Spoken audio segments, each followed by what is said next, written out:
Monthly 50 থেকে 60 টাকা current বিলে আপনারা কিন্তু এই ইলেকট্রিক কেটলিগুলো ব্যবহার করতে পারবেন। তো অ্যাট ফার্স্ট এই যে আমি যদি আপনাকে এখানে দেখাই, এই যে এটা হলো গিয়ে আপনার Disney Italian brand electric kettle. এটা হলো 0.6 লিটারের একটি কেটলি এবং এটা মডেলটা হলো DK2406।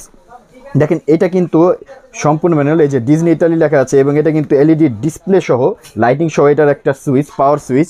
এবং এখানে কিন্তু আপনি দেখেন এখানে কিন্তু এই যে অন অফ করার সুন্দর সুবিধা আছে এবং এটা কিন্তু এটা যে মুখটা সম্পূর্ণ স্টিলের এবং এটা যে হাতলটা সম্পূর্ণ ফাইবার, যার ফলে কি আপনার এটা কিন্তু সুন্দর মতোই করতে। এবং এটা যদি আমি ইনার সাইডটা দেখাই, ভিতরের সাইডটা দেখেন, এটা কিন্তু সম্পূর্ণ স্টিলের দেখেন, সম্পূর্ণ গ্যারান্টি আছে এটার কিন্তু ভিউয়ার্স। এই যে ভিতরে যে স্টিল এটা ভাঙবে না, ফাটবে না এবং এটার গ্যারান্টি আছে 2 বছরের, এটা নষ্ট হবে না। এটার ইনার সাইডটা